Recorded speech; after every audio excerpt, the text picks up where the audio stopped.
Vamos a comenzar hoy esta sexta emisión, el sexto capítulo de este encuentro que se ha denominado Humedales, un encuentro de diversas miradas, y pucha que hoy va a haber diversidad en este último encuentro, que lleva como subtítulo y que nos va a introducir como territorios tensionados las movilizaciones sociales y sus luchas.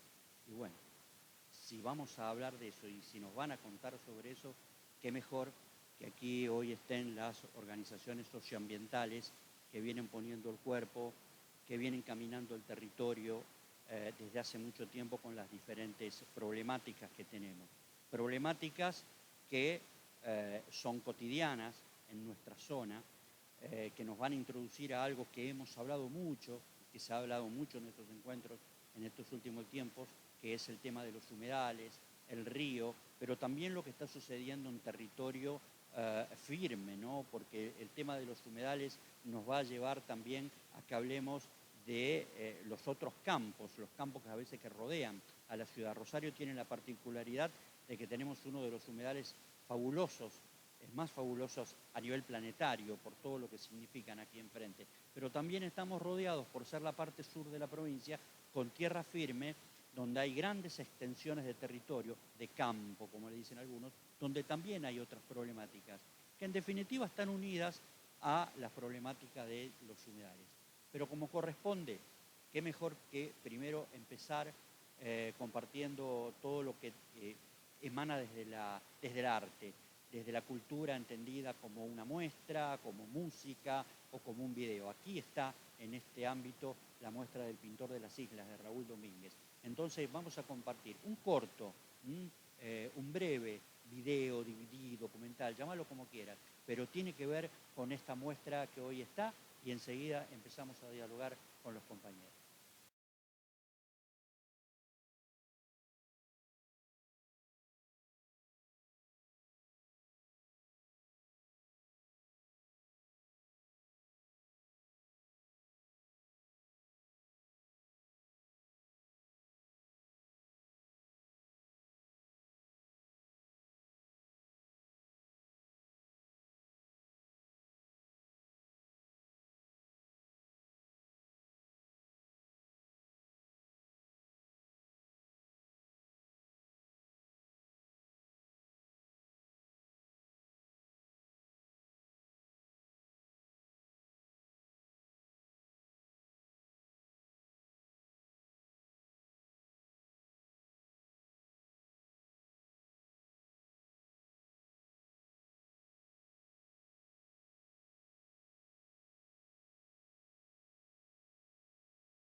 Excelente video. bellísimo, por cierto, que nos mostró la calidad, bueno, miren lo que vengo a descubrir yo, ¿no? La calidad de la pintura del pintor de las islas, de Raúl Domínguez. Y ahora sí, por supuesto, nos metemos a charlar con las organizaciones socioambientales. A veces, en lo particular, cada vez que me ha tenido que tocar moderar o coordinar este tipo de paneles, por supuesto agradecidos a la universidad que nos da y nos permite, a todos los actores que estuvieron en la organización de este evento a lo largo del 2021, que nos permiten estar hoy aquí a todos, ¿no? Pero decía, cuando me ha tocado moderar o coordinar este tipo de actividades, las presento formalmente a las organizaciones, pero no puedo a veces sacarme el traje de que también estoy presentando amigos, ¿no? Porque son amigos con los cuales uno está en estos territorios de luchas ambientales, de luchas y de logros y de derrotas. A lo mejor a veces hay más derrotas que logros, pero no importa, se está permanentemente con las banderas bien alto de una mejor calidad de vida, de un humedal que no lo queremos incendiado, de territorios que no los queremos con venenos, bueno, de tantas cosas. Y qué mejor que para hablar de todo eso están, y ahí viene de allá para acá. Está el Paraná no se toca, está Río Feminista, está la multisectorial por los humedales, está el taller ecologista a través, lo dice esa remera de Mirko, más río, menos basura, y está el panel de fumigarnos con históricos compañeros, la asamblea de la 18 y aquí mi amigo Mauri. Bueno, si los tengo que presentar formalmente, son amigos, son organizaciones, la doctora Romina Araguaz del Paraná no se toca, teníamos a las compañeras de Río Feminista, discúlpenme que tenga que mirar porque acabo de conocerlas y es un gusto, pero está Berenice Canet y Lucina Egidi, dije bien, de Río Feminista, se han venido de Victoria, ¿no? De las dos orillas, yo soy de Victoria y soy de Rosario. Ahí está, las dos orillas unidas hoy, ¿no? En esta exposición. Está Juan Camelia y Macarena Romero Acuña, de la multisectorial por los humedales, cuánto que han dado que hablar en estos últimos tiempos la querida multisectorial, Mirko Moscat, del taller ecologista, más río, menos basura, Gustavo Ludueña, de la Asamblea de la 18, Mauricio Cornaglia también del PAREN, de la Asamblea de 18 y del PAREN. Aquí están las queridas organizaciones socioambientales. Con ellos vamos a charlar, pero bueno, vamos a introducir primero el tema de los humedales, qué es lo que tenemos más cerca, qué es lo que nos invitan las pinturas y nos ha dado mucho para hablar en estos últimos tiempos y vamos a ir viajando hacia las otras problemáticas también. Y empecemos por allá, mira, en mi otro extremo, Romina, de El Paraná no se toca. Nacidos una década o un poquito más de una década atrás, ¿no? Vamos a cumplir 10 años el 2 de febrero del 2022.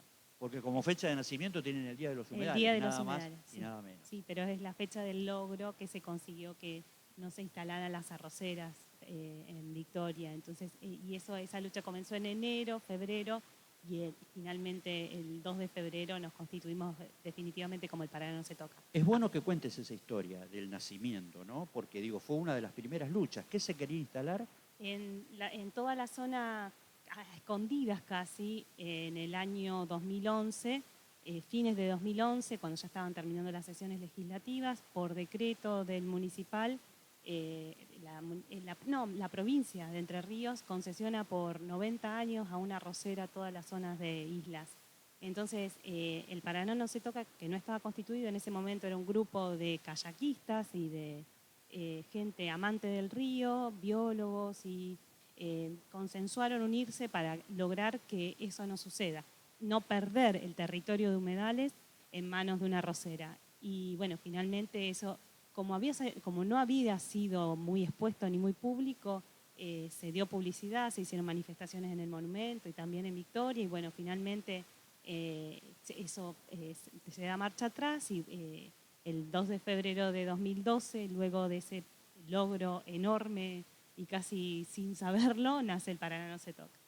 Bueno, esto es interesante de destacar, ¿no? Porque a veces en los relatos ambientales sí contamos muchas pálidas, y es así, porque tenemos muchas derrotas, pero tenemos triunfos. Bueno, es de destacar esto, que el nacimiento del Paraná no se toca era para parar un emprendimiento que no estaba exento de venir con venenos también, porque venía una arrocera y ya sabemos todo lo que a veces está unido a esa cuestión, y ustedes se logra parar, la movilización logra parar ese emprendimiento. Pero si ya nos venimos un poquito más en el tiempo, ya empezamos con los otros problemas cotidianos, ¿no? los que hacen terraplenes Claro, y ilegales, luego los que de- usurpan, los Una que vez que uno incendian. una vez que uno ve algo, que uno ve la problemática, no puede dejar de seguir viendo las demás problemáticas que acosan al humedal y bueno, y entonces empezó la organización a actuar sobre los terraplenes, sobre las quemas, sobre la caza furtiva, sobre la Bema Agri, que a pesar de que no se instaló esta arrocera, sí se instaló una gran arrocera en territorio de Victoria, que nos queda muy alejado, está cerca de Villa Constitución, pero esa arrocera sí existe y todavía hay que derribarla, y a pesar de que hay un fallo judicial, bueno, pero y hay un montón de otras cuestiones. Vemos tratamos de ver estos problemas en el humedal y creo que en esto las chicas como Vane, Vicky, las iniciadoras de esto, fueron imponiendo el concepto de humedal. Para mí es importante esto. Nosotros siempre vimos al humedal como la isla, lo que estaba allá, la tierra sucia esa donde viven los pescadores. Creo que ese es el concepto que tenía el rosarino.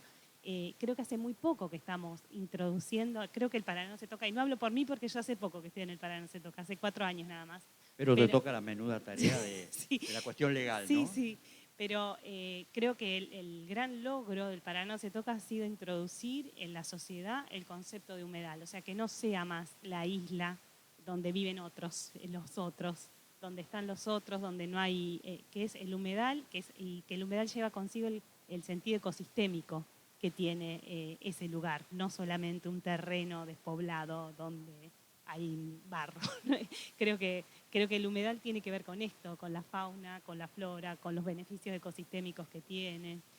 Creo que ese es el gran logro que ha tenido el Paraná no se toca. Más allá de las luchas cotidianas y pequeñas y la visibilización de las problemáticas. Siempre me gusta esa asociación que haces con lo desagradable que está emparentado con el humedal, ¿no? Y en eso ha colaborado también toda la cuestión que pasa por la cultura, cómo nos han criado, un lugar que no sirve para nada. Los humedales están hasta relacionados con la palabra pantano, y a veces cuando uno escucha hablar de pantano... Es un humedal, claro. El pantano es un humedal y es el lugar donde vive el ogro. Bueno, a eso iba, ¿no? Hasta Hollywood, el cine, lo que consumimos nosotros, si hay un asesino, el asesino se esconde en el pantano. Si asesinó a alguien y lo entierra en el pantano. Pero tiene y una hasta razón, el dibujito animado, el ogro vive en el pantano, ¿no? Tiene una razón, y es que el humedal es improductivo.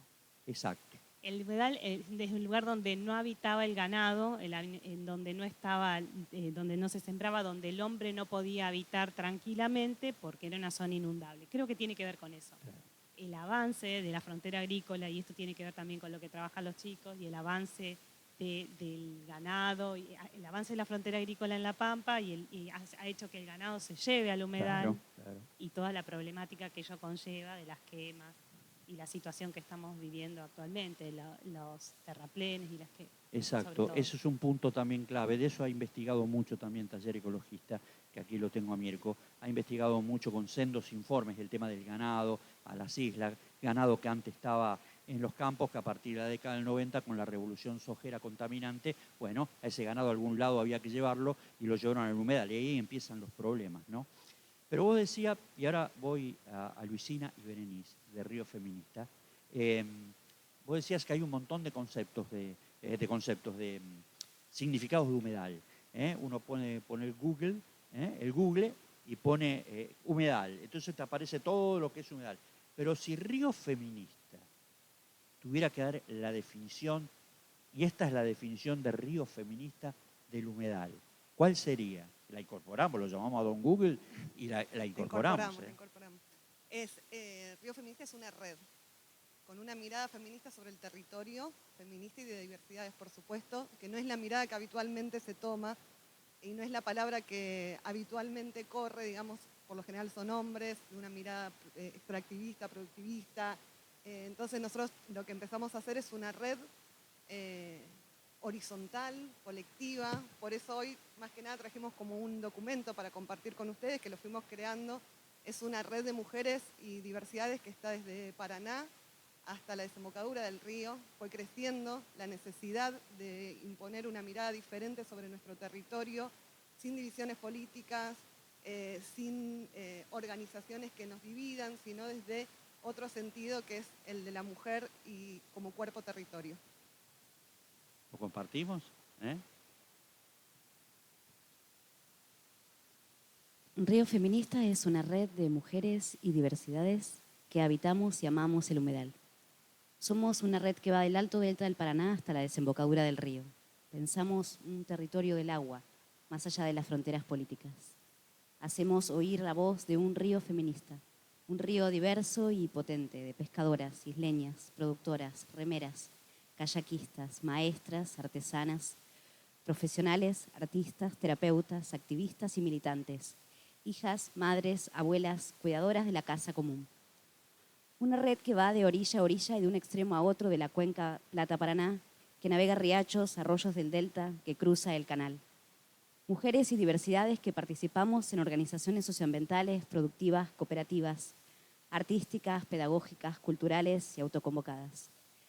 Tejemos alianzas y complicidades para proteger el territorio, las islas, los humedales y enlazarnos en tramas de solidaridad para compartir propuestas, deseos y la belleza de nuestras islas, a través del arte, la producción colectiva y el cuidado de la tierra, la naturaleza, el agua, la trama de la vida. Río Feminista es el encuentro de este humedal variado en paisajes, culturas, producciones, formas de habitar, sentir, comprender y cuidar. También asediado por los peligros a los que está sometido. Desde las voces de las mujeres, lesbianas, travestis, trans, hacemos llegar a la sociedad demandas, aportes, proyectos, experiencias y denuncias concretas desde los cuerpos, territorio, desde las comunidades que habitamos. En un comienzo empezamos a ver y a sentir que cuando se hablaba de las personas del río, siempre eran hombres quienes aparecían. De hecho, la mayoría de los que están aquí presentes son hombres. Siempre eran hombres quienes aparecían, siempre eran hombres los que contaban. Y nosotras también somos de la orilla, de la isla. Lo que hicimos fue salir a buscar otras mujeres que nos dieron fuerza. Nos encontramos con mujeres que se plantaron en su territorio para que no se lo saquen. Empezamos a encontrarnos con esas mujeres y nos dimos cuenta que teníamos mucho en común, pero sobre todo la vida en el centro. Esa era la postura que teníamos todas, de defender la vida de nuestra comunidad, territorio. Ese fue el impulso de este río feminista que empezamos a tejer desde el año 2019, a encontrarnos, a poder potenciarnos entre nosotras, a poder contarnos las problemáticas, ayudarnos, respaldarnos, contenernos y empezar a visibilizar las voces de las mujeres que no se escuchaban. Seguimos un poco más, ¿eh? Creemos que es esencial este trabajo en red, horizontal, que lleva mucho trabajo, pero creemos firmemente que es lo que necesitamos para pensar en una vida diferente. Los territorios no están vacíos, las mujeres estamos cuidándolos. Los sentimos, los vivimos en nuestro cuerpo. También la violencia y el dolor. Para nosotras, nuestra tierra no es un recurso natural, no hay un medio ambiente, nuestro río no es una hidrovía, son fuentes de vida en nuestro planeta, porque somos naturaleza, somos tierra y agua. Comenzamos este proceso de río feminista antes de que empiecen las quemas y nos unieron muchísimo, porque es desolador lo que está pasando, porque más de un 60% de nuestro humedal está quemado, no hay vida. Es muy triste y ese dolor lo sentimos todas, porque ponemos la vida en el centro, siempre. Las narrativas la tienen los dueños de la tierra, solo el 2% de las tierras del mundo son de mujeres, el resto de los hombres, y eso es muy significativo. En el humedal también es así, y sabemos que sin territorio no hay soberanía alimentaria, no hay empoderamiento, no hay narrativas. Nosotras las mujeres somos territorio. Sin territorio no hay lucha. En estos feminismos diversos, desde los territorios que cada día construimos, intentamos promover políticas de cuidado, éticas de la diversidad y praxis de la vida comunitaria. Consideramos que es necesario deconstruir las formas de vida tradicionales, instituir las reexistencias, fortaleciendo el rol de la red de mujeres en cada comunidad, crear nuevos imaginarios en torno a la tierra y el agua, recuperar saberes ancestrales para alcanzar la sostenibilidad de nuestros territorios y de la trama de la vida, para vivir en una cultura de paz sostenidos por la red de mujeres y sus cuidados. Los ecocidios, los terricidios, como lo llama Moira Millán, también se combaten en la vida cotidiana. Esta es la forma de construcción de Río Feminista, en las prácticas comunitarias. asumiendo a nuestro cuerpo, tiempo y vida como primer territorio a transformar. Nos encontramos permanentemente redefiniendo nuestra idea de pobreza y de seguridad, construida sobre la base de las necesidades impuestas y creadas por este mundo capitalista, colonial, patriarcal, racista, individualista, que todos conocemos. Desde los feminismos de los territorios concebimos una sociedad pacífica, con democracias participativas y formativas y con economías solidarias. Formulamos prácticas políticas comunitarias de acción directa para sustentar una forma de vida descentralizada, no jerárquica y no militarizada, en la que se garantice la seguridad y soberanía alimentaria. Valorizamos las experiencias y enseñanzas originarias de nuestra América, percibiendo un macrocosmos, Pachamama, nuestra esfera vital, nuestra casa común, donde se encarna el misterio de la vida. Revalorizamos la materialidad del cuerpo como parte de la grandiosidad de la naturaleza y la experiencia de la belleza, los ciclos y los procesos biológicos, geológicos y cósmicos. Comprendemos que la violencia que nuestra especie humana ejerce sobre la tierra, naturaleza, territorios y sobre todos los seres vivos es consecuencia de un mismo paradigma que separa la humanidad de la naturaleza y la naturaleza de la cultura, el cuerpo del intelecto, del ánima, espíritu, de las emociones, la razón de las emociones. Esta separación, escisión que es enseñada y aprendida, crea una lógica contraria a la vida, sosteniendo una economía basada en la acumulación por desposesión y la organización de la escasez, que lastiman los cuerpos y la dignidad de todos los seres vivientes. En los últimos años, nuestros humedales fueron lenta y constantemente vaciados de sentido, vaciados de comunidad. Se han cerrado escuelas, el aislamiento y la cero asistencia estatal para no generar más desarraigo fueron embestidas por modos extractivistas en todo sentido. Si no se habita el territorio, si no lo hacemos de forma comunitaria, se genera un territorio dispuesto a ser saqueado. La crisis ambiental mundial se reproduce en este territorio, donde las bajantes son una problemática local y planetaria, consecuencia de las políticas de producción extractivistas. Desde el año pasado continúan las quemas que arrasaron fauna y flora y evidenciaron la crueldad a la que nuestros territorios se enfrentan a diario. Son asediados por intereses inmobiliarios, ganaderos, mineros, agronegocios que avanzan privatizando el humedal, destruyendo formas de vida y de producción artesanal, popular, campesina, comunitaria. Intereses que vamos identificando y denunciando y nos mantienen en alerta, desde los desarrolladores inmobiliarios en Nordelta y Alto Delta del Paraná, hasta la desviación de arroyos por medio de terraplenes para convertir el humedal para la industria agroganadera, en tierra para la industria. La justicia ha sido lenta, ciega e ineficiente, pero la sociedad salió a la calle, al puente, a las orillas, a las islas, a los ríos. Se constituyeron multisectoriales en defensa de los humedales, frente a los lobbies de la muerte y en defensa de la vida. En oposición a la ampliación de la hidrovía, las granjas porcinas, en oposición a la contaminación de los ríos y de las islas con agronegocios y negocios inmobiliarios, quemas intencionales y megaproyectos. El turismo depreda las islas. Hay un éxodo de personas, pero especialmente de hábitos dañinos para la biodiversidad y el modo de vida isleño. En un acto devorador y consumista nos destruyen, rompen la calma del río y las islas y de las comunidades preexistentes. Es por esto que es imperante y urgente contar con una ley nacional y de presupuestos mínimos que defina y garantice el ordenamiento ambiental territorial, que contemple la mirada feminista de quienes habitamos los territorios del humedal. Confiamos en los procesos de concientización colectiva y decidimos afianzar la red de mujeres desde las prácticas territoriales. Recuperar el valor de la vida es nuestro compromiso, porque creemos que la sostenibilidad del territorio y de la trama de la vida no es un ideal, sino un prerequisito para nuestra salud, para la salud de todo lo que vive y para las generaciones que vendrán.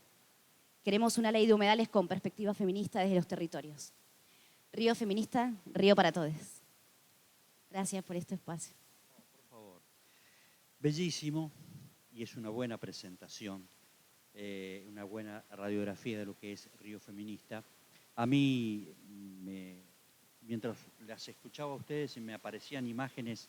Uno no puede despojarse de la cantidad de años que uno está en la militancia y cómo en esos años fueron apareciendo también instancias donde la mujer fue muy importante, preponderante de llevarse a la historia por delante, ¿no?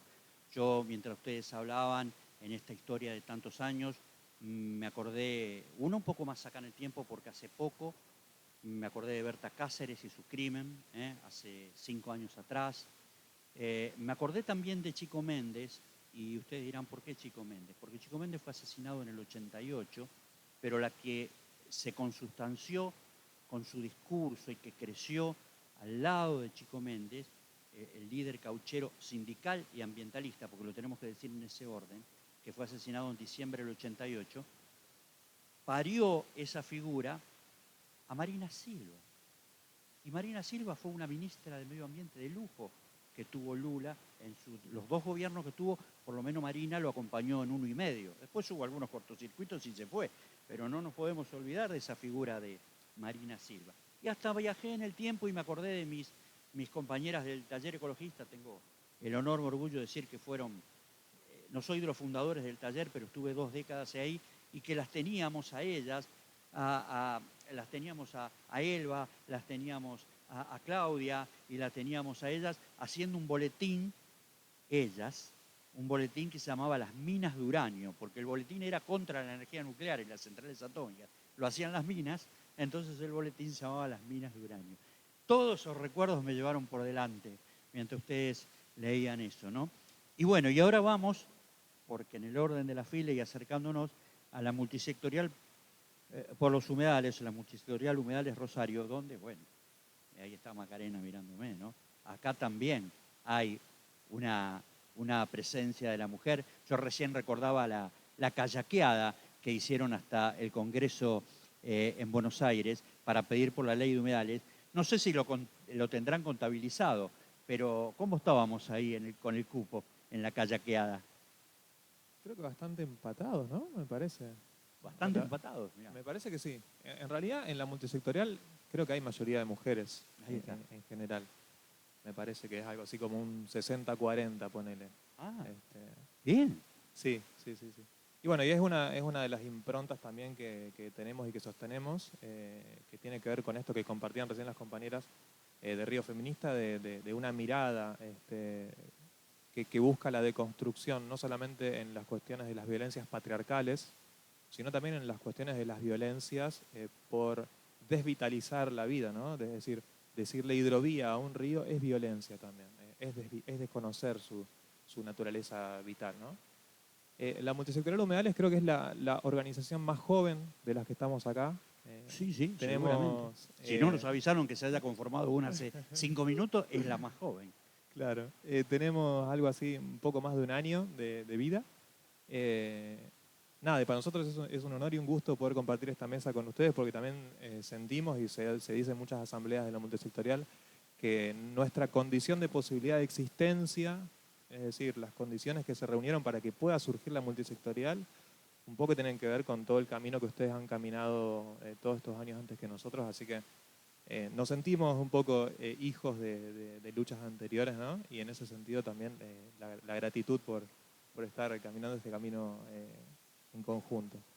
Y bueno, sí, eso, nacimos un poco al calor de los incendios, decimos nosotros, de lo que fue el terrible ecocidio el año pasado.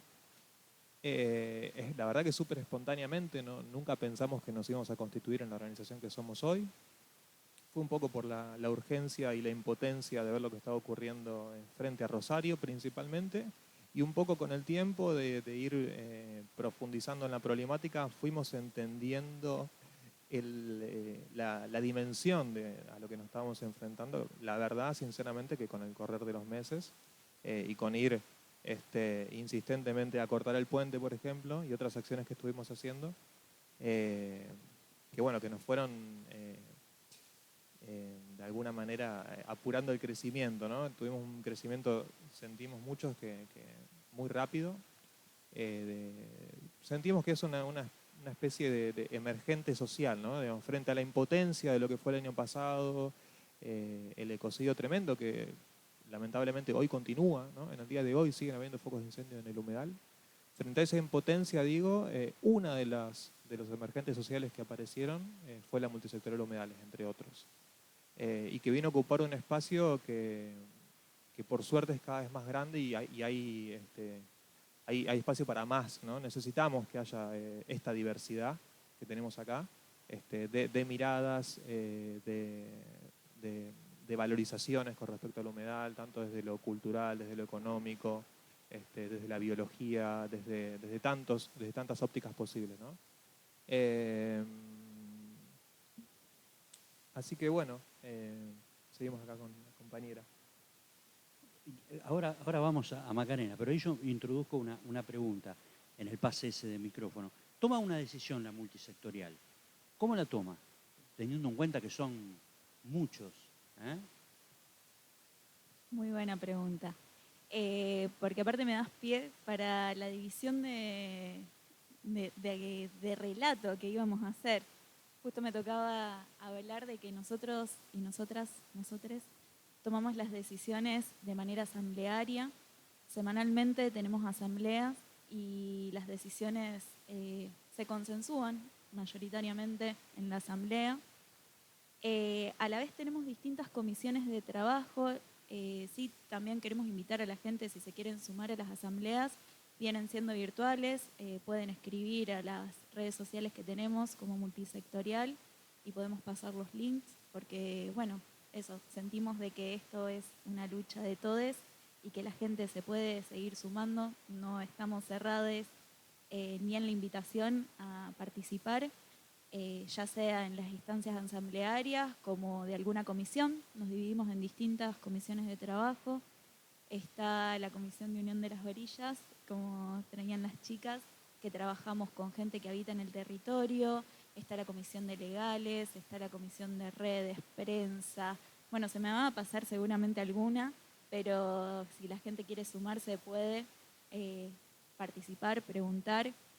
No necesariamente pertenecer a una comisión supone tener una profesión ligada a esa comisión. Por ejemplo, yo soy antropóloga y participo de la Comisión de Legales. Entonces es como interesante también ese dinamismo que nos damos dentro de la multisectorial.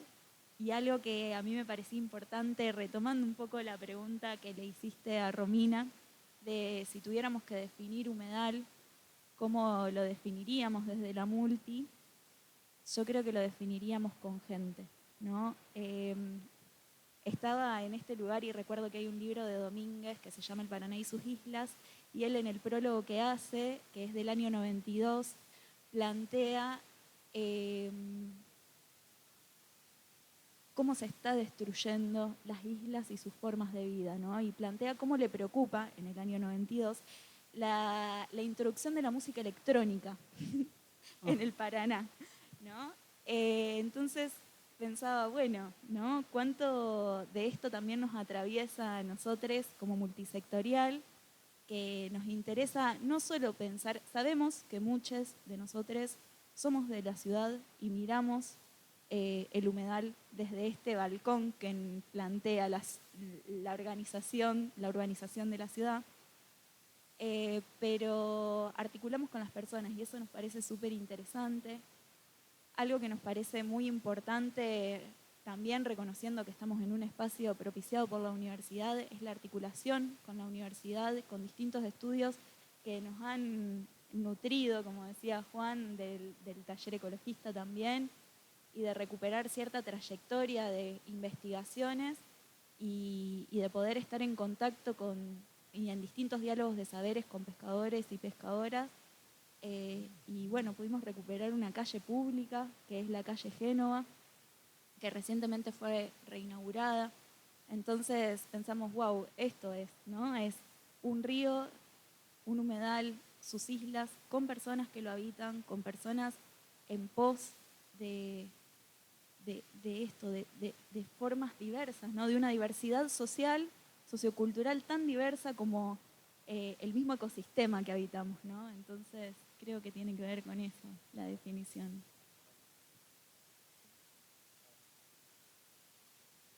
No, lo importante de la bajada Génova es que ahí es un espacio que utilizaba la comunidad del Espinillo. La comunidad de pescadores del Espinillo utilizaba esa bajada para cuando venían a la ciudad, ¿no? Y bueno, un poco lo que estaba contando Maki. Esta bajada fue cerrada durante la dictadura militar, cuando se hizo la urbanización esa de la cancha de Central, y esa bajada quedó apropiada por el Club Rosario Central y también por una arenera que está en uno de los costados. A través de, bueno, de muchísimo trabajo de Maca y otras compañeras, y en conjunto con la comunidad del Espinillo, hace algunos años que se viene empujando este proyecto para reabrir ese espacio público y que las familias puedan hacer un uso digno también, porque las instalaciones estaban, la verdad, que en muy mal estado. Se hicieron gestiones frente a la municipalidad y hoy en día está esa bajada dignificada, podemos decir. Bien. Así que también eso es un logro importante. No, por ahí, eso, la bajada pública como calle nunca estuvo cerrada, pero sí fue abandonada, digamos. Entonces, también invitar a les rosarines a que puedan sumarse, a ir a conocer cómo es el espacio, se puede bajar, se puede conocer, se puede llegar al río, se puede hablar con la gente que está ahí, que tiene intención de poder vender pescado, de poder salir de algunos circuitos que terminan siempre desplazando a los pescadores en la cadena de producción y en la cadena de valor. Entonces, está bueno también saber de que, bueno, tenemos otra comisión que me faltó de trabajo, que me parece muy importante, es la de plantación, que articula en distintos parques plantas nativas. Entonces, si hay alguien interesado también en formarse, en conocer, esta comisión que también labura, y labura mucho también conociendo otros humedales más allá de este humedal del río Paraná, y humedales que son parte de la ciudad y que muchas veces quedan invisibilizados, ¿no? Como el Ludueña y el Saladillo, que realmente forman parte del humedal urbano y quedan desplazados. Así que bueno, conocer es importante. Me quedé, haceme referencia de nuevo a la fecha de ese escrito de Domínguez, ¿era? Es de 1992. 1992, y ya advertía de lo que se terminó transformando en una plaga, ¿no? También, dentro de todos los problemas que tiene el humedal, de usurpaciones, de corte de arroyo, del mismo fuego, todo ese drama, también está los famosos eventos estos electrónicos. Bueno, no tiene nada contra la música, está buena, pero escúchenlo en otro ámbito, ¿no? No en el humedal. 92, han pasado muchos años y anunciaba algo que se transformó en un gran problema también, uno de los tantos, ¿no? En los humedales.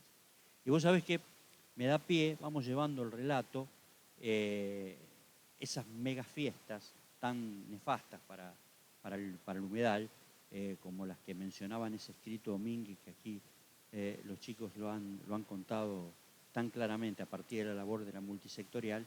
Cuando toda esa gente se va, queda su legado, ¿no? Y su legado muchas veces es la cantidad de basura, porque fuimos del humedal, nos estamos acercando un poquito hacia continente, entonces estamos en la costa, porque esas fiestas son en la costa, porque el bullicio es en la costa, porque la mugre queda en la costa, y ahí en la costa es donde aparecen las otras queridas organizaciones a hacer las limpiezas de esa costa, ¿no?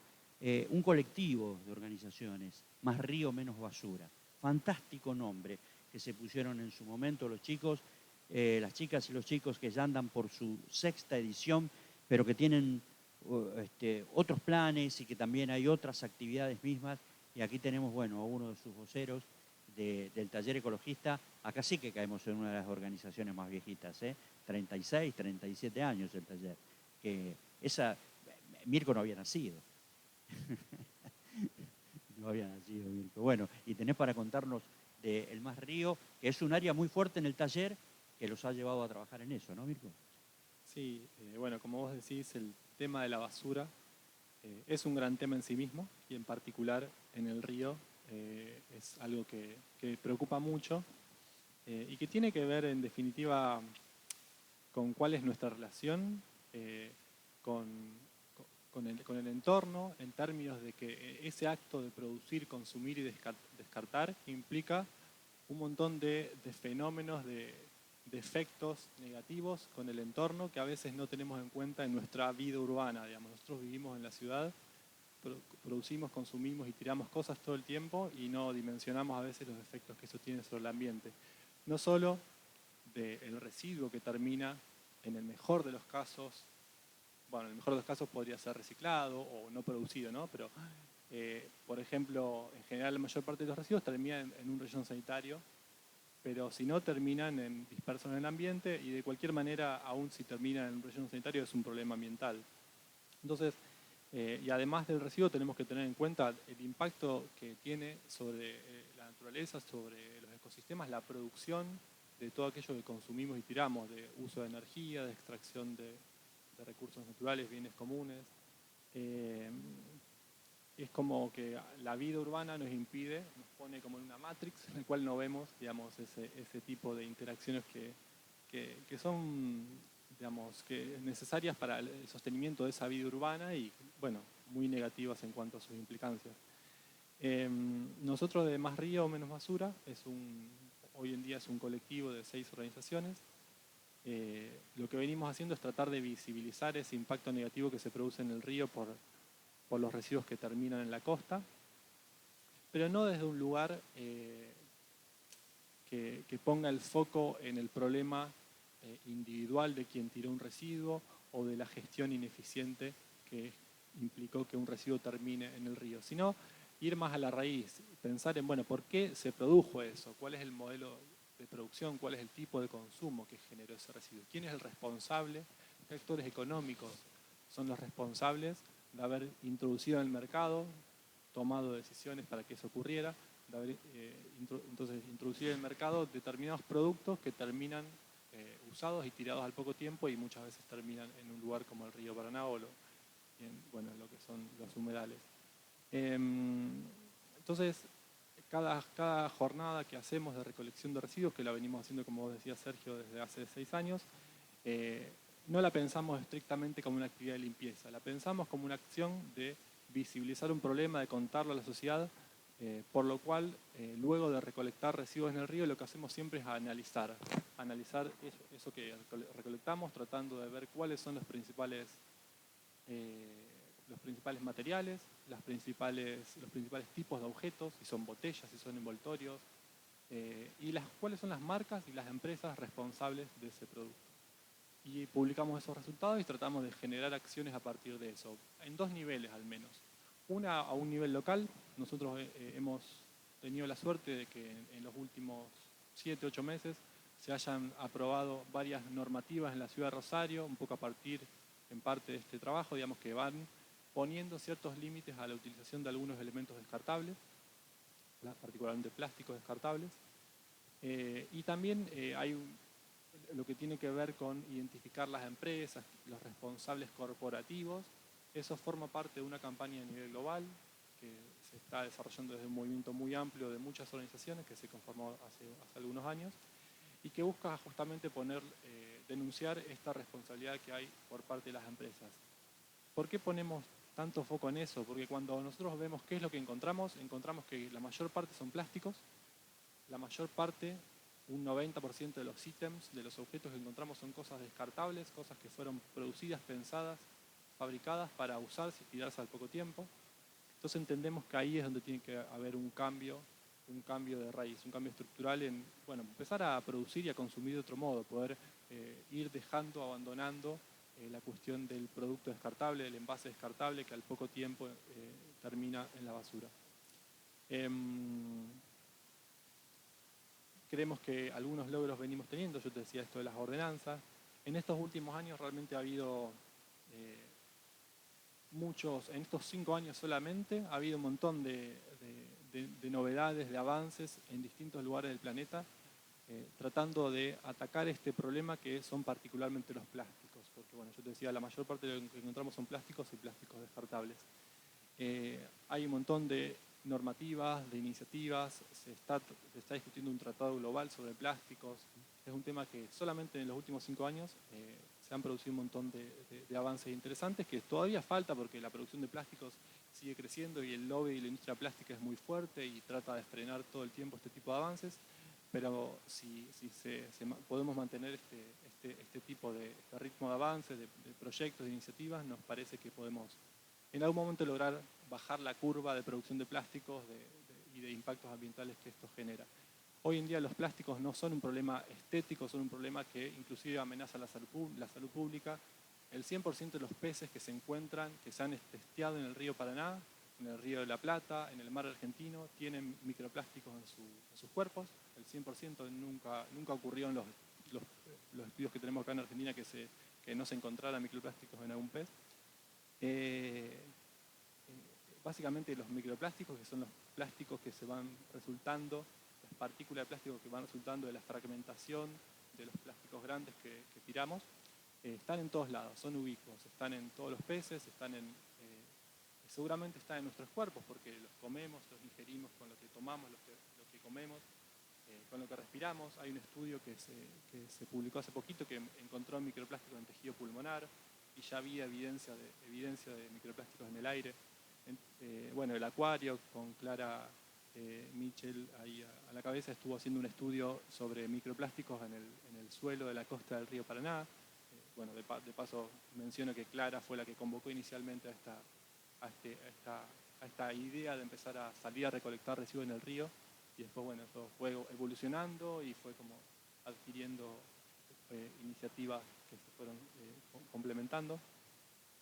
Entonces, bueno, realmente es importante poder abordar esta problemática de los plásticos. Tiene que ver con una cuestión de salud pública, con el daño en definitiva que estamos haciendo a otras especies, bueno, porque obviamente a veces un pez puede no morir, a lo mejor si tiene algunas partículas de plástico, pero muchas veces esos excesivos sí, o hay otras formas por las cuales la fauna queda atrapada o puede llegar a morir a partir de los plásticos que hay en el ambiente.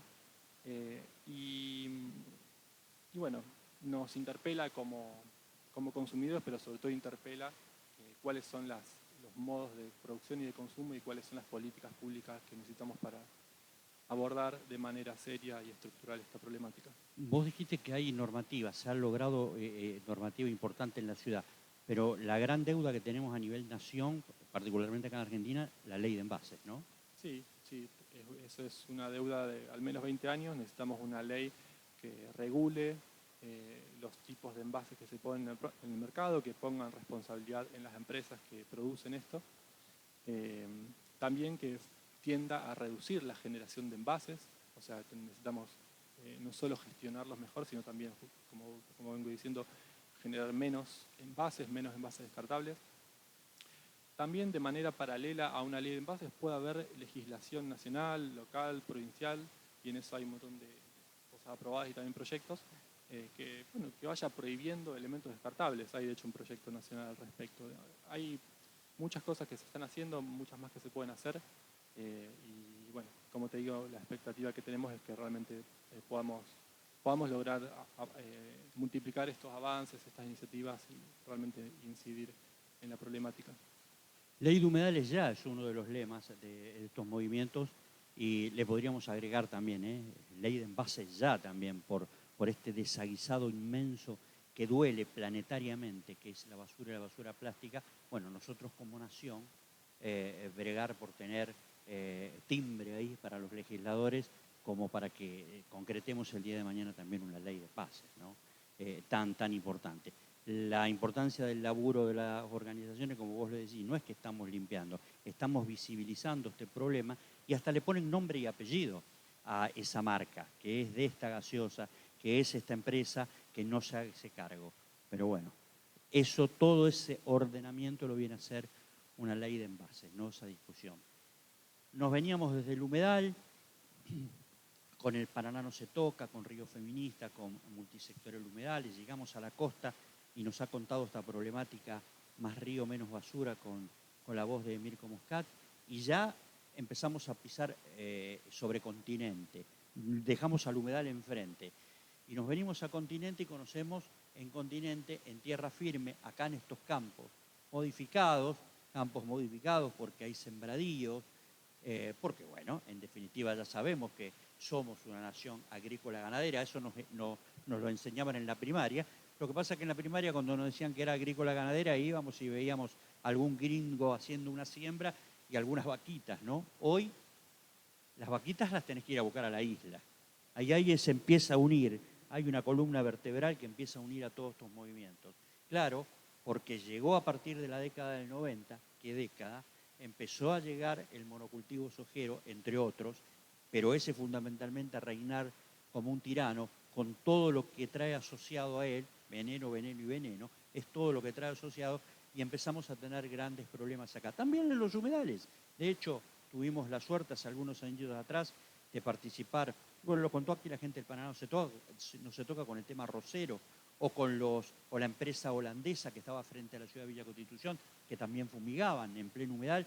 Tuvimos hace algún tiempo atrás, escuchando a los afectados por las fumigaciones en cercanías del humedal más importante que tenemos en el país, por su tamaño y por su vistosidad, que se libera, participando en corrientes con afectados por las fumigaciones arroceras también.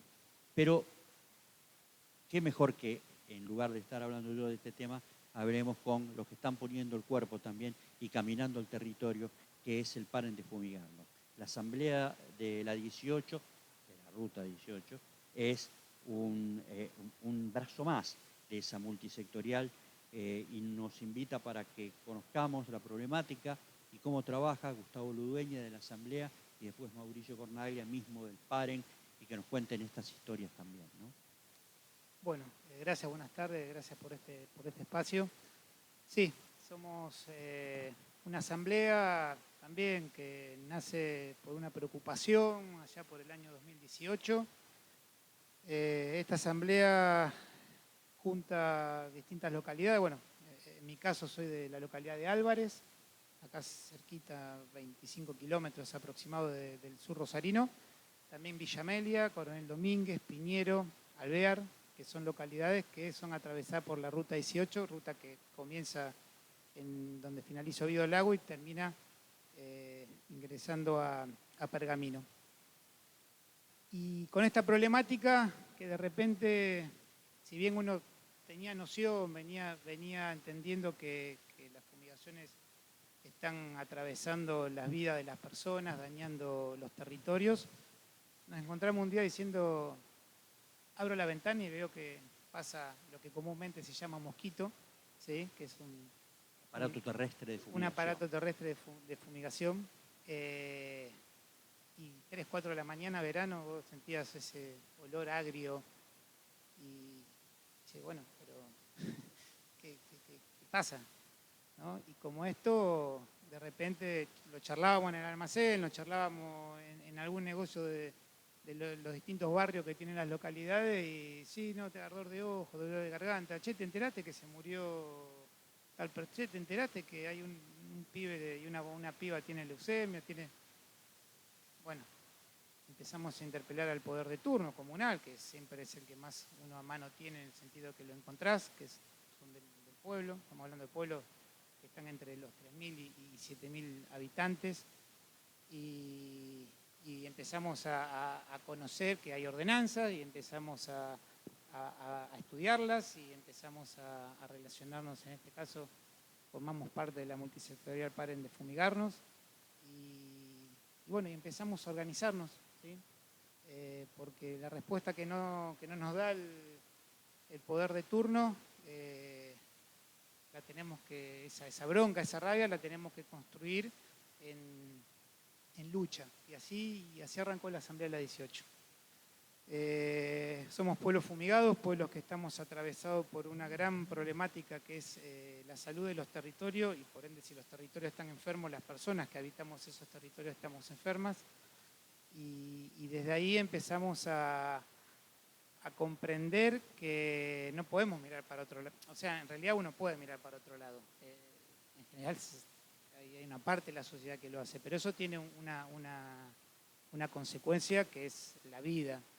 Y desde ahí empezamos a luchar. Hoy somos una asamblea que está formada, si bien no tiene la gran capacidad de abarcar muchos espacios, pero tenemos compañeras, ¿sí? Y esto hay que destacar, las madres son las que salen a golpear puertas, las madres que cuidan a sus pichones, a sus pichonas y al territorio, que están haciendo un trabajo de relevamiento, ¿sí?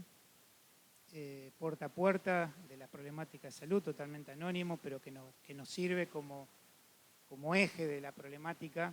Digo que no es que no se discute más, son venenos. Podemos poner banda verde, banda roja, banda amarilla fluorescente, pero son venenos. Le podemos llamar fitosanitarios, pero son venenos, matan seres vivos.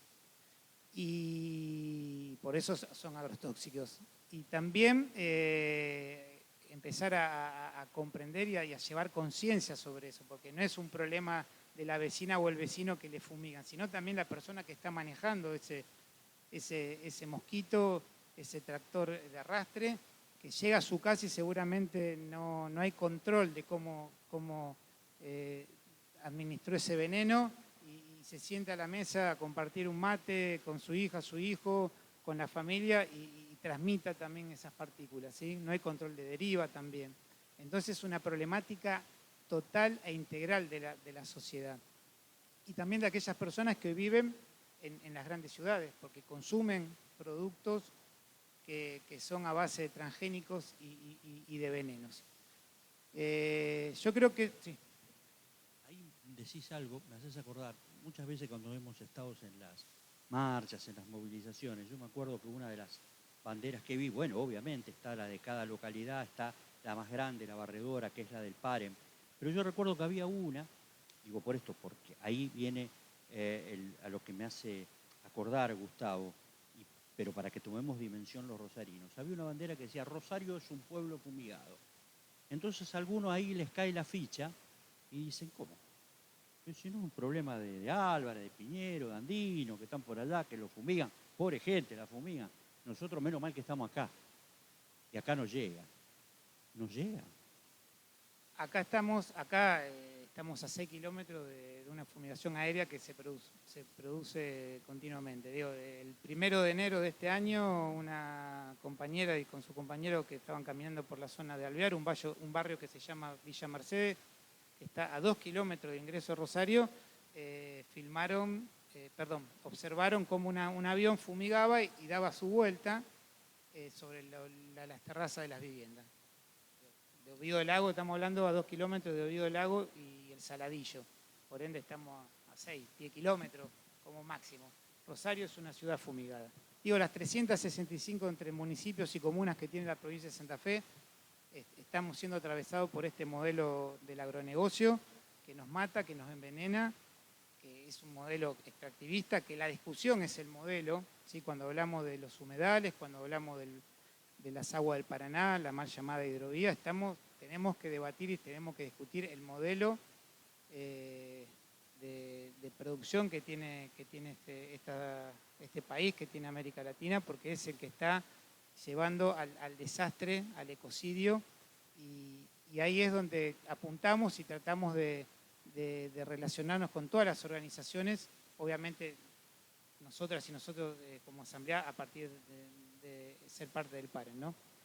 Pero bueno, un poco es eso, cómo surge la asamblea a partir de una necesidad, y es lo positivo que le vemos porque nos juntó, nos unió y compartimos, así como compartimos bronca, compartimos lucha, y la lucha es lo que va a lograr el cambio, y aparte lo dice la historia, ¿no?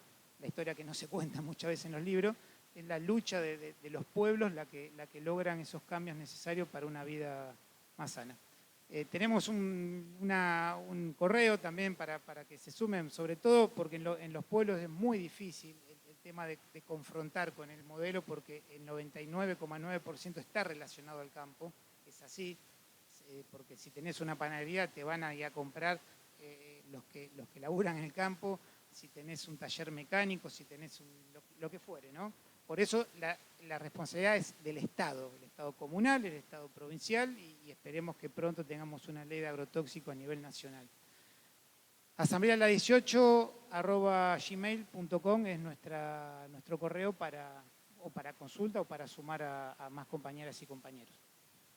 Y después, ya metiéndonos también con esta es la historia de la 18, también se puede repetir, porque si la multisectorial es provincial, estas historias en muchísimas localidades.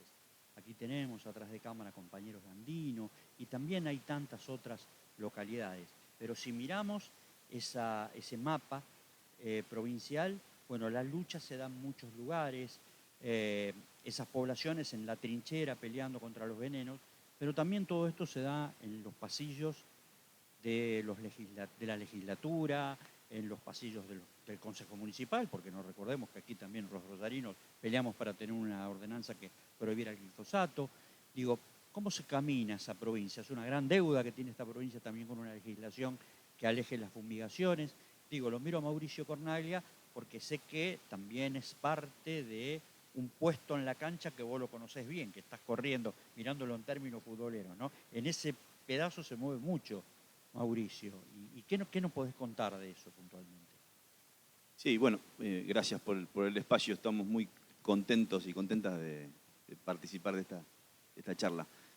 En realidad es una de las tareas de la multisectorial Paren de Fumigarnos desde sus inicios. El 27 de septiembre último festejamos nuestros 15 años de vida. La multisectorial fue parida ya en el 2006 a partir de la enorme preocupación, fundamentalmente en ese momento, de 3 organizaciones. Quiero mencionarlas porque es importante el nacimiento de la multisectorial. Allá en aquel año el Centro de Protección a la Naturaleza, el Grupo de Reflexión Rural y las madres del barrio Ituzaingó de Córdoba, las mujeres otra vez, parieron lo que se conoció en aquel momento como la campaña Paren de Fumigarnos. Con el correr de los años se fueron incorporando organizaciones, gremios y espacios de vecinos y de vecinas, y bueno, se transformó en esto que es hoy, ¿no? La multisectorial Paren de Fumigarnos, que entre otras funciones y tareas tiene esta, la de insistir en las legislaturas, en este caso en la legislatura provincial puntualmente, para que tengamos los santafesinos y las santafesinas, por fin, alguna vez, leyes que protejan la salud, de verdad, que protejan la salud de los santafesinos y santafesinas y que protejan en paralelo los territorios. Esa es una de las tareas fundamentales, no la única, la indispensable es la de la visibilización, tal cual lo mencionaba Mirko con respecto al tema de la basura en el río. O sea que son tareas que permanentemente realizamos desde hace 15 años. Visibilización, presionar, en el mejor de los sentidos y en el sentido más fuerte de la palabra inclusive, a nuestros legisladores y legisladoras y al Poder Ejecutivo para que se pongan a la altura de las circunstancias y legislen a favor de la población. Por otro lado, presentar también en estas legislaturas proyectos que no solamente alejen las fumigaciones en principio de los cascos urbanos y de las escuelas rurales y de los cursos de agua, sino que también fomenten la producción agroecológica, porque entendemos que es esa la salida a este modelo de muerte que venimos sosteniendo de hace casi 30 años. Y entre muchas otras actividades, muchas otras tareas, la tarea fundamental, sobre todo en estos últimos tiempos, y de esto se trata este compilado de voces, es la de seguir tejiendo redes precisamente con otras organizaciones socioambientales, espacios políticos, gremiales, religiosos, vecinos y vecinas, porque no va a haber cambio posible, evidentemente. No podemos ya tener esperanzas en la mayoría de esta clase política que nos viene gobernando hace 30 años. Claramente no ha tenido ni tiene voluntad de modificar esto, entonces lo tenemos que hacer nosotros y nosotras, millones y millones, y en eso andamos, ¿no? Y en eso quiero detenerme un segundo y saludar, por supuesto, a los compañeros y compañeras del Paraná No Se Toca, a los compañeros y compañeras del taller ecologista en principio, porque como multisectorial, cuando aparece una de las tantas malas noticias que tenemos todos los días, decimos enseguida, che, ¿qué están diciendo los compañeros y compañeras del Paraná No Se Toca? A ver, levantamos el teléfono. ¿Qué están diciendo el taller ecologista? Y ahí recurrimos. Y en estos últimos tiempos, desde hace un añito a esta parte, bueno, la aparición en la escena de los compañeros y compañeras de la multisectorial Humedales y de otros espacios también, que ha sido realmente un empujón enorme para las organizaciones. Nosotros nos sentimos realmente potenciados a partir de la irrupción en las calles de miles y miles de personas autoconvocadas en principio y hoy con una organización extraordinaria, ¿no? Así que estamos atravesando este momento, el momento más difícil de la Argentina, porque el modelo no se detuvo un instante, sobre todo el modelo agroindustrial, ¿no? Instalado hace 25 años ya, no se detuvo un instante, todo lo contrario. No es el único, por supuesto que la Argentina ha sido elegida por las grandes potencias como zona de sacrificio, claramente. Nuestros legisladores, nuestros gobiernos han aceptado esa definición y en consecuencia este modelo extractivista con todas sus variantes, ¿no? Megaminería, fracking, hidrocarburos, litio y los agronegocios, claramente por ser el área que le permite el ingreso de mayor cantidad de divisas al país. Y parece ser que eso justifica para nuestra clase política la devastación de la naturaleza, las enfermedades, los muertos y las muertas. Y ahí quiero meter, por último, la vinculación que también entendemos que tiene nuestra multisectorial y los agronegocios con las islas, ¿no? Ya se dijo, el corrimiento, la extensión de la frontera agrícola, fundamentalmente el monocultivo de soja, que fue quitando el espacio a la cría de ganado y en consecuencia allí están miles y miles de cabezas de ganado llevándolas a los humedales. No es la única causa, la causa de siempre sigue estando presente, los proyectos inmobiliarios avanzan desde ya. Nosotros vemos allí entonces un eslabón más de los muchos eslabones que tiene el modelo de agronegocio, ¿no? El de la quema de humedales, es un eslabón más del modelo de producción, ya lo decía Gustavo también, la privatización del río Paraná es un eslabón más y fundamental, ¿no? Para que se lleven nuestros bienes comunes naturales. Modelo que es sinónimo claramente de desmontes, modelo que es sinónimo de inundaciones y de sequías, modelo que es sinónimo de expulsión de millones de campesinos y de campesinas que no están viviendo en las costas del río Paraná disfrutando de este hermoso río, sino que están superpoblando los cordones de pobreza de las grandes ciudades, entre esas Rosario, mal viviendo y muriendo a manos del gatillo fácil de la policía o del narcotráfico, por ejemplo. Entre esos eslabones, bueno, tenemos esto de las quemas de los humedales, pero también la contaminación de napas de agua, la contaminación de los cursos de agua, que en definitiva todos terminan en el río Paraná, provocando, entre otras cosas, la mortandad masiva de peces, la contaminación de otros peces que después son llevados a las mesas de muchos de nosotros y de nosotros, porque el pescado está incorporado en la dieta de muchos habitantes de esta región. Así que en eso andamos, tratando de visibilizar, tratando de impulsar proyectos para modificar esta locura en la que estamos metidos y metidas, tratando de acompañar fundamentalmente a los pueblos fumigados, a las vecinas y vecinos, acompañándolos, tratando de hacer algún tipo de aporte modestamente para que se organicen y que entonces seamos cada vez más los que le empecemos a dar vuelta la taba y volver a reafirmar esto de la articulación, ¿no? La de seguir tejiendo redes, porque allí va a estar la salida, seguro. Con estos dos últimos compañeros, con Gustavo Mauricio, yo quise que las preguntas, en cierta forma en mi cabeza, distribuirlas en el sentido que, bueno, que Gustavo nos contara la lucha de los afectados, por supuesto, que están unidos en esta lucha, y que Mauricio nos contara cómo estábamos a nivel legislativo con todas estas cuestiones. Porque él dijo, en un momento dado, legislación en serio, también, ¿no?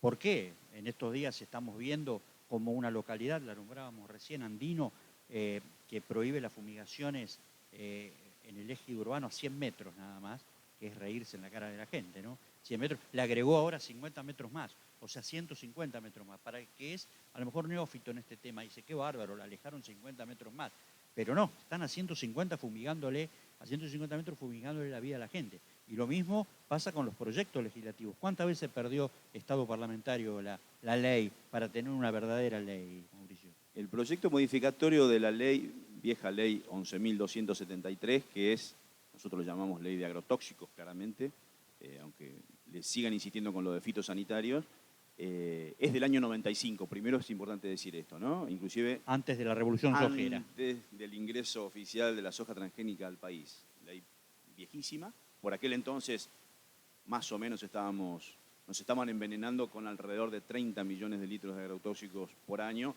Hoy estamos llegando a los 600 millones de litros de agrotóxicos por año. O sea que fíjense cómo ha aumentado, cómo se ha profundizado el modelo. Sin embargo, aquella vieja ley todavía no ha sido modificada. Después de muchos intentos en más de 10 años, está a punto de perder por sexta vez estado parlamentario. Sexta vez. Va a terminar este periodo, ahora a finales de noviembre, y el proyecto de ley nuevamente presentado el año pasado, después de muchas presentaciones, va a perder nuevamente estado parlamentario, claramente porque no hay voluntad política, ni de los ejecutivos, de todos los colores políticos que pasaron por la provincia, ni de las fuerzas mayoritarias. Y es importante decir esto, porque siempre hay legisladores y legisladoras que sí están a la altura. Lamentablemente no tienen el peso para poder todavía triunfar, ¿no? y en definitiva acompañarnos. Le agradecemos mucho a cada una de las organizaciones, ¿no? El Paraná no se toca, Río Feminista, Multisectorial, Taller Ecologista, hoy en la voz también del colectivo Más Río, Menos Basura, y al Paren de Fumigarnos. Muchos de las cuestiones que contaron las compañeras y los compañeros, algunos se puede ir con la sensación de que, encima que tengo problemas, me cuentan más problemas. Y yo no sé qué hacer. ¿Me sumo a darles una mano para solucionar esos problemas o me quedo en el molde? Algunos optan por quedarse en el molde, total lo que cortan el puente son los otros. Pero algunos por ahí los invita. Este relato ha sido también una invitación a sumarse a esa lucha. ¿Saben por qué? Porque hay triunfos. En nuestro país hay grandes triunfos socioambientales. Chubut paró un basurero nuclear, que lo daban por hecho instalarse en la década del 90. Gastre, en el medio de la meseta patagónica. Y el pueblo de Chubut le torció el brazo y nunca se instaló un basurero nuclear. Misiones paró una represa, que era Corpus, con un plebiscito, no vinculante, todo lo que quieran, pero había que votar por sí o por no a la represa. Y el no la queremos, ganó por el 88% de los votos.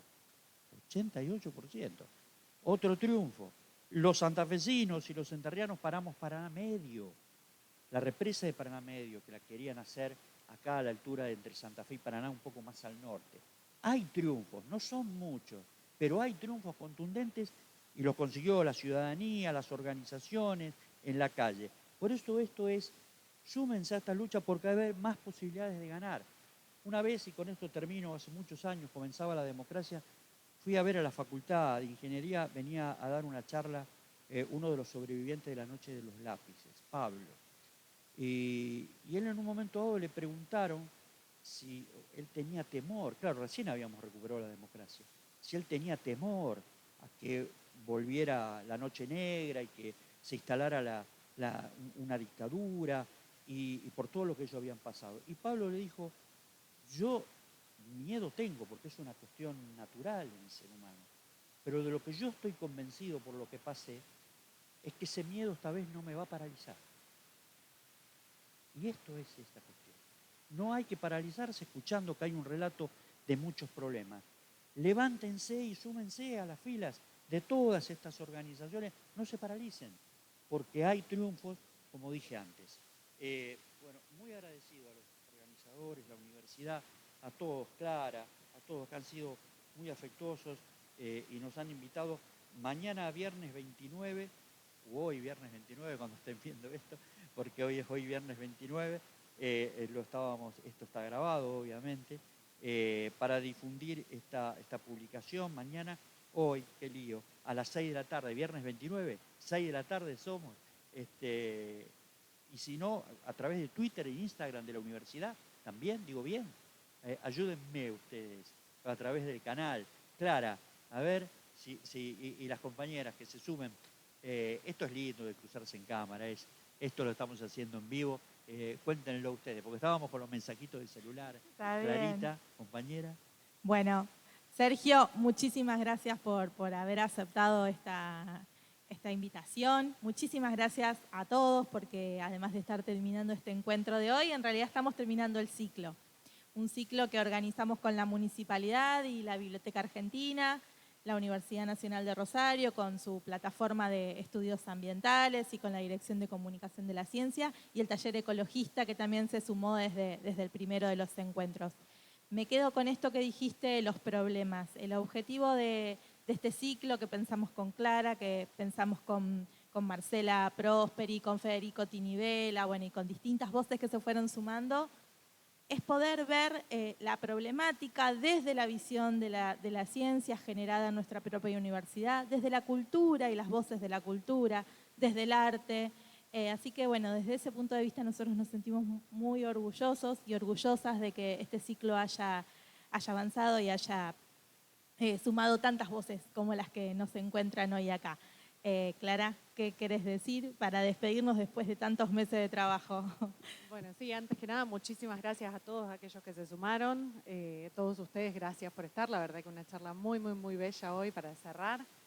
A todos los moderadores que estuvieron, a todos los disertantes, a Flor Ruiz Ferretti, que estuvo con Araí el Carpincho para los niños, los clubes de lectura que ahora va a contar Marce. La verdad que fue una movida muy linda, los fotógrafos, Edu Odiño, Silvio Moriconi, Gaby Cepeda, que se sumó también con temas de Chaná,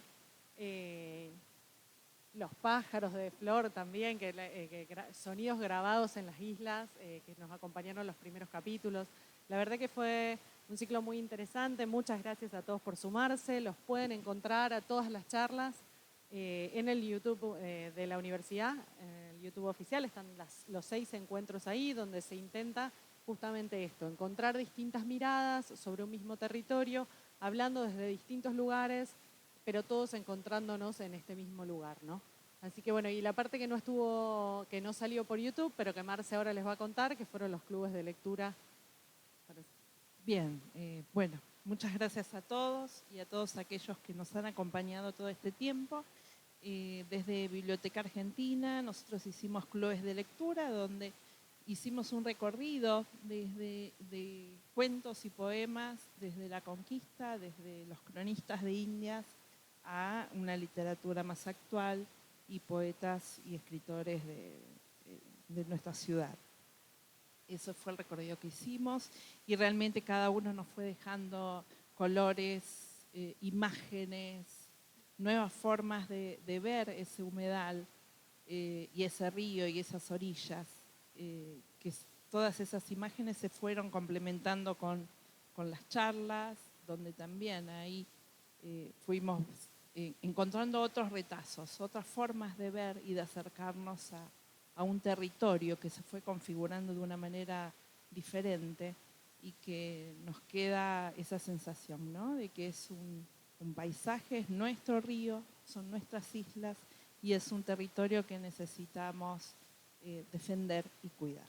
Así que muchas gracias por este acompañamiento, por las charlas, por estar con nosotros y por ayudarnos a ver desde todos, cada uno desde su lugar y con ese aporte enorme y necesario en estos tiempos. Muchas gracias.